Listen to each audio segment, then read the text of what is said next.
Kanye comes off kind of copy about the accusation of Mel being a gold digger. The idea that someone doesn't live up to a stereotype because they do or don't do certain things that type of person would typically do is pretty illogical. Ted Bundy isn't a serial killer because there's an opportunity for him to murder the mailman, but he didn't take it. Mel isn't a gold digger because there was one opportunity she had to extort me and she didn't take it. Okay, here's something that, I've figured this out, okay? I'm just sharing with you my implementations of things into life, okay, that I think I should have done earlier, but now I'm doing this, okay? A lot of people have convinced me for a long time that I'm very emotionally, or that I approach things a certain way that's like a little bit emotionally dead or not fair to other people. I super disagree with that.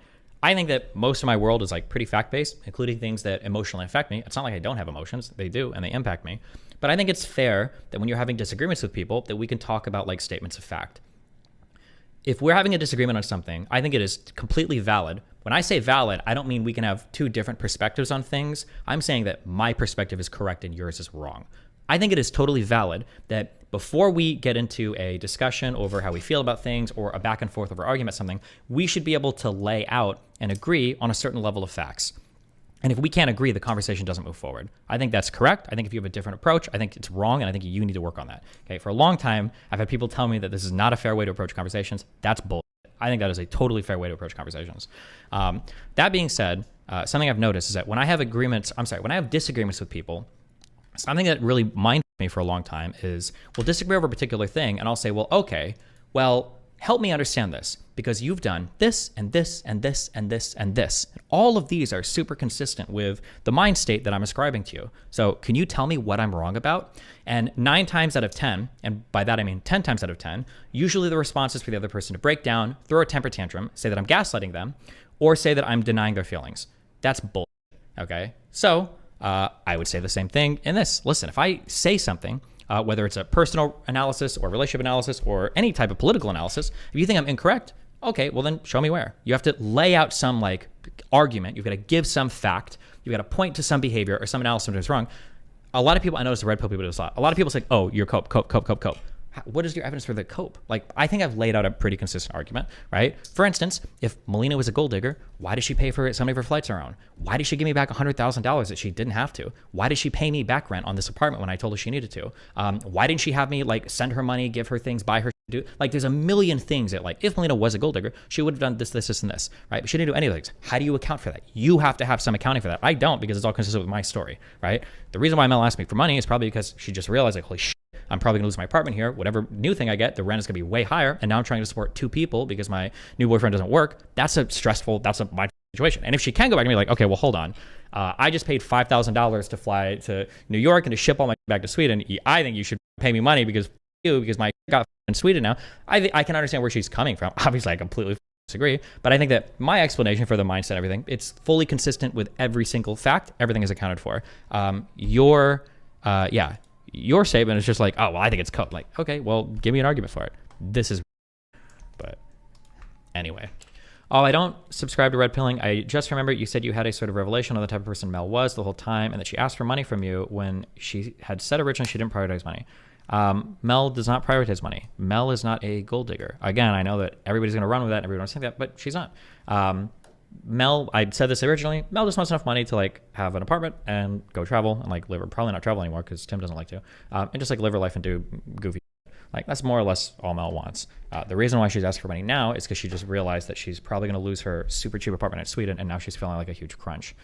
I guess I don't need people to defend my relationship takes or my status or anything like that. But like, the easy question is obviously when people, the easiest question obviously is people go like, oh, well, doesn't this prove she's a gold digger? If Mel was a gold digger, she never would have given me the money back before therapy, obviously. She would have made excuses or to hold on to it. She would have said, I can't do it, or maybe we should talk therapy first, blah, blah. But like, Mel literally gave me, we transferred, it was about 120,000 USD cash from our bank accounts literally hours before we did our big therapy session. If Mel was a gold digger, she wouldn't have done that. She would have held on to that money. Like, there's no way.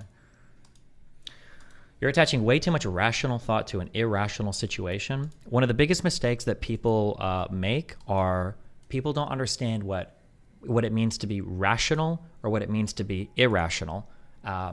Because sometimes people will look at people making bad decisions and they'll go, oh, that person is being irrational. And in your mind, you very quickly conflate irrational with a random. These two things are totally different. Somebody can have a couple of false premises in their mind and then make decisions accordingly. And you can say, well, you're kind of acting irrationally. You're acting, contrary to your best interest. That doesn't mean the actions are random. That's a mistake. Just because people are acting dumbly doesn't mean that it is beyond analysis or comprehension, right? You can, analyze or understand most things, unless they're literally flipping coins, like the Joker. Gold digger, nah. Clout chaser, maybe.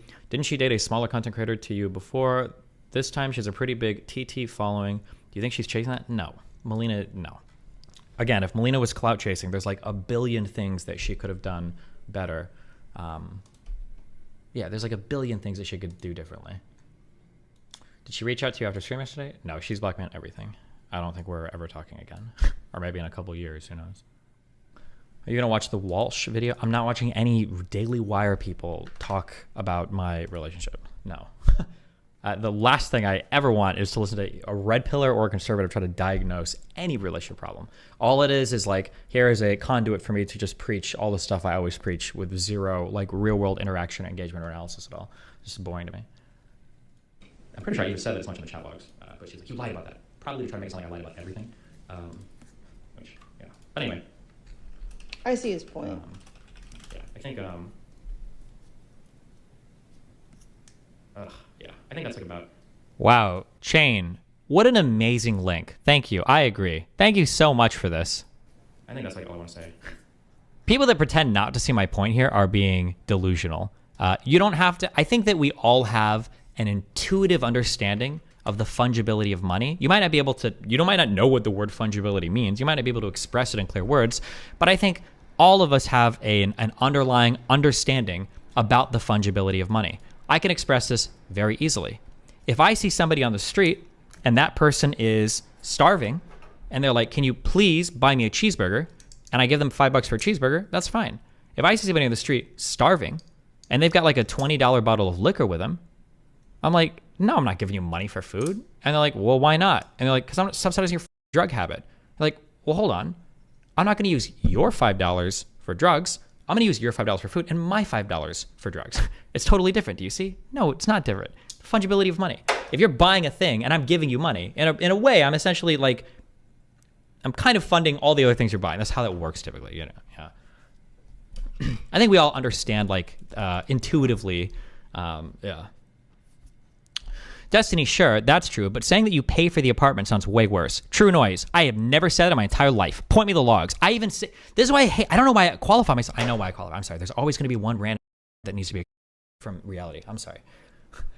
It's funny because even in the chat logs, I think I explicitly state exactly what I'm talking about. And then some people are like, well, you said that you paid for the apartment. I don't think I ever said that ever. I don't think I ever said. Oh yeah, my message in chat was, normally I don't care about money, but after realizing that she had let this jobless loser move into her apartment for free without telling me, I felt really annoyed paying anything for her because I was basically subsidizing this toxic loser. That's a pretty concise statement, you guys. Job that anything, and I can't believe it even went live again and tried to make everybody sympathetic normally. And well, see, but from what I've experienced, when people start saying stuff like this, it's just copium because they're already like plot committed to the route that they've chosen. Now they're just trying to detach themselves and break away.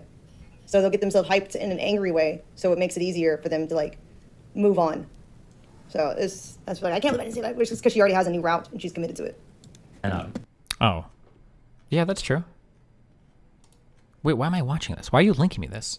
If people, this is really common, that when a person walks away from something and they didn't want to, remember cognitive dissonance, I'm leaving something that I don't want to leave. What can I do? Do I change my actions or do I change the way I view the thing? You change the way you view the thing, right? If you get banned, what's the first thing every guy says to a girl who curves them in DMs? I didn't like you anyway. You were ugly.